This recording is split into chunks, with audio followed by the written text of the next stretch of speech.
صورت، اس کی تعلیم کو عام کرنے کی صورت. جو لگا رہے گا، لگ جائے گا، جڑ جائے گا اس کام میں، میرا آقا علیہ السلام نے گارنٹی اور ضمانت دی ہے کہ جہاں کوئی بھی نہیں ہوگا وہاں رب کا قرآن ہوگا. جہاں کوئی بھی نہیں ہوگا، تو تنہا ہوگا، اکیلا ہوگا، تو وہاں قرآن مجید تیرا ساتھی ہوگا. کیا ہوگا؟ کیا یہ تو اس سے بڑی بھی کوئی نعمت ہے جو زبان نبوت رہنے گارنٹی اور ضمانت دیتی. لیکن ہے امت مسلم تمہیں کیا ہو گیا؟ اللہ تعالیٰ فرما رہا ہے ایمان لانا اور رب سے ڈرنا. ایمان اور رب سے ڈرنا. اللہ تعالیٰ فرما رہا ہے اگر یہ دو نعمتیں تیرے دامن میں آ جائیں تو میں پتہ اس پر انعام کیا دیتا ہوں. سننا توجہ سے. ایمان اور نمبر 2 آپ نے بولے میں تو بتا دیا آمنو واتقوا. ایمان اور تقوی، ایمان اور ڈر، ایمان اور پرہیزگاری، ایمان اور عمل. ایمان اور عمل. اگر بندہ کہے جی فقط ایمان ہے تو رب نے کیا فرمایا وَعَامِلُوا الصَّالِحَاتِ. عملی زندگی تو آپ کو پسند ہے نا. میدان بدر میں بدری صحابہ نے کچھ کر کے دکھایا ہے. اور میں جب وہ میدان بدر سے وہ قبرستان سے باہر نکلا، پھر میں وہ جہاں 14 صحابہ کرام جو شہداء کی ایک قبر بنی ہوئی ہے اس کے اوپر کھڑے تھے. خدا کی قسم ایک عجیب کیفیت تھی. میں سوچا کہاں لاہور، کہاں چونکی مسجد، کہاں میدان بدر سنتے تھے، پڑھتے تھے، بیان کرتے تھے. اور آج میں ان 14 صحابہ کرام جو میدان بدر میں تن من دن ہماری خاطر قربان کر کے یہاں لیٹے ہوئے ہیں، آج میں ان کی بارگاہ میں حاضری دی. خدا کی قسم 2-3 مرتبہ حاضری ہوئی. جب بھی بلکہ جاتی ہیں دل کرتا ہے کہ وہاں حاضری ہوں. اور جب میں میدان بدر اس بدر اب تو بہت بڑا شہر بن گیا نا. اب تو بہت وسیع شہر بن گیا ہے اور بڑا خوبصورت شہر ہے. اور مسجد العریش جہاں سرکار کا خیمہ لگتا تھا وہاں بڑی خوبصورت مسجد ہے. اور اس مسجد کا امام و خطیب بھی سید ہے. کون ہے؟ سید. میں بہرحال بات کر رہا تھا کہ وہاں حاضری تک جب باہر نکلا تو اس مین گیٹ کے سامنے ایک ستون بنا ہوا ہے، چوک ہے اور ستون ہے. اس کے اوپر بدری صحابہ جو شہید ہوئے تھے ان کے نام لکھے ہوئے. اور میں دل کی بات بتا رہا ہوں کہ جب میں پہلی حاضری دی نا تو جب میں ناموں پہ نظر بڑھائی تو میری آنکھیں بند ہو گئی. حقیقت میں اپنی دل کی بات بتا رہا ہوں. میں نے کہا یار تیری نظر اس کے قابل نہیں ہے کہ ان عظیم ہستیوں کے تو نام پڑھے. تیری نظر تو پلید و ناپاک. کیا تم وہ کر رہے جو ان عظیم ہستیوں نے کیا؟ ہم تو اذان سن کے مسجد میں ہمارا آنا مشکل ہو گیا. ہمارے تو سال کے بعد صلاۃ و تراویح پڑھنی مشکل ہو گئی. تبروں کے تب پر گپے لگ رہی گھر دکانوں پر گپے لگ رہی. خدا کی قسم آدم علیہ السلام کی مٹی کے اندر ابھی تو پانی بھی داخل نہیں ہوا. تو جب کہہ رہے ہو یار یقین نہیں رہا، یار ہمارا یقین اتنا کمزور ہو گیا اس لیے تو برکت نہیں رہی. 24 گھنٹے کاروبار ہو رہا ہے، فیکٹریاں کارخانے چل رہے ہیں، ٹائم لگ رہا ہے، پھر بھی تیری گھر کی پوری نہیں ہوتی. ہونی بھی نہیں، ہونی بھی نہیں. ایسے کرتے کرتے مر جاؤ گے، قبر میں چلے جاؤ گے، پوری پھر بھی نہیں. جب تو ہمیں شریعت نے کہا ہے کہ میں نے دل کام کے لیے بنایا اور رات آرام کرنے کے لیے بنائی ہے. تو 24 گھنٹے لگا، تو 24 گھنٹے کام میں لگا ہوا ہے، تیری پوری نہیں ہو رہی. تیرے پاس 200 فیکٹری بھی آ جائے تجھے پھر بھی سکون نہیں ملے. اور اگر خدا کی قسم تو قرآن سے وابستہ ہو جا، دین اسلام سے وابستہ ہو جا، میرے آقا کی زندگی سے وابستہ ہو جا، رمضان مبارک سے وابستہ ہو جا. خدا کی قسم میرے آقا کی اداؤں سے محبت کر. پھر خدا کی قسم لسی کے اندر تھوڑی سی مرچیں گھول، پھر کھانا کھا. جو سرور اس میں ہے وہ بڑے بڑے خانوں کے اندر بھی لطف نہیں لطف. وہ تو ٹیکے لگوائیں گے، وہ گولیاں دیں گے، پھٹ کے وہ آرام کرتی ہے. تو اللہ کا شکر تھا ابھی تک تو مٹی میں پانی ڈالا گیا. پانی ابھی تک آدم علیہ السلام کی مٹی میں پانی. یار میں کیا بات کرتا ہوں، میں سنا تم سن رہے کتنے خطیبان کو آلہ پڑے ہوئے مساجد کے اندر. بندے کہتے ہیں فلاں خطیب کو تقریر کرتا ہے، کمال کر دیتا ہے. دیوبندیوں میں بھی ایسی تعریفیں ہو رہی ہیں، حدیثوں میں بھی ہو رہی ہیں، شیعوں میں بھی ہو رہی ہیں، سنیوں میں ہو رہی ہیں. اور اپنے بڑے خطیبوں کی تعریفیں کرتے ہیں، تو تعریفوں تک ہی رہیں گے، بس مولوی کے اندازوں تک رہیں گے؟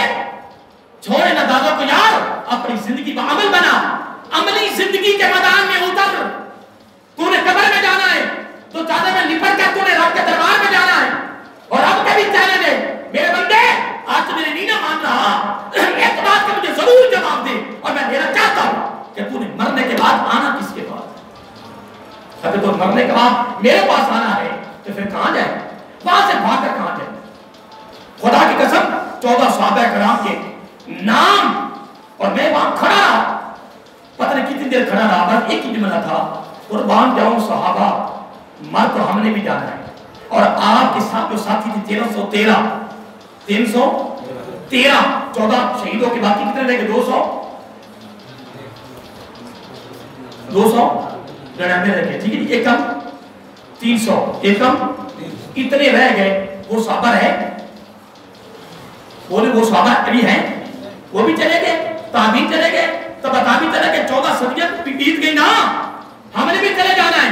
لیکن میں کہہ رہا تھا اے 14 صحابہ چلے تو باقی نے بھی جانا، چلے گئے، ہم نے بھی چلے جانا ہے، پر میں تمہارے لیے تمہاری بارگاہ میں کیا نذرانہ پیش کر سکتا ہوں کہ تم نگاہ مصطفیٰ میں رب کی بارگاہ میں دینی اسلام کے لیے شہید ہوئے، میرے آقا کی نگاہ میں شہید ہوئے، اور میرے آقا صاحب کے سامنے تم اس قبر میں اترے، تمہیں اتارا گیا، تم کتنے خوش نصیب ہو۔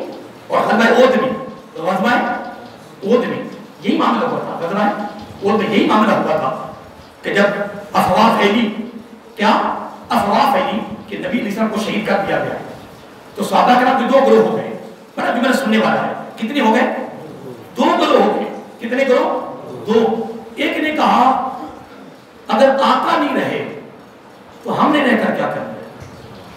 پھر وہ میدان اترے، کہنے کہ نہیں یار شہید ہو، جن کے چہرے کو تکتے تھے وہ نہیں رہے تو ہم نے کیا رہنا ہے؟ اور ایک گروہ نے کہا اب یہاں فتویٰ رہنا چاہیے نا، یہاں فتویٰ رہنا چاہیے۔ باقیوں نے کہا کہ جس کی خاطر لڑ رہے تھے وہ نہیں رہے تو لڑ کے کیا کرنا؟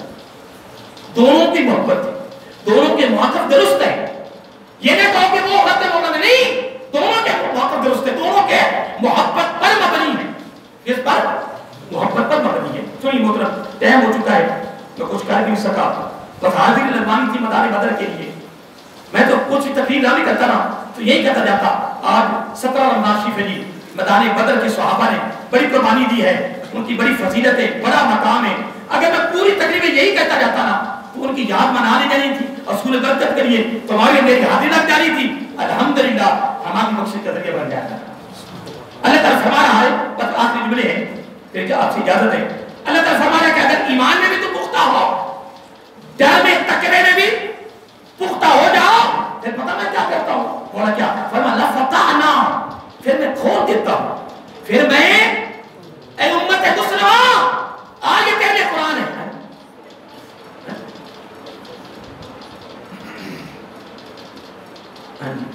نماز کا مقصد تو آنا ہے، جب نماز کا وقت آئے پھر نماز کو اتار لیں، کیونکہ ہم شریعت میں ویسے تو دیکھو نا جو ایک نظام کر رہا ہے، دیکھو نا اگر بندے کی مجبوری ہے تو مجبوری پہ تو اجازت ہے، مجبوری پہ تو اجازت ہے، مثلا یاد ہے نا، لیکن ویسے اگر ہم یہ جگہ چھپاتے ہیں تو نماز مکروہ ہوتی ہے۔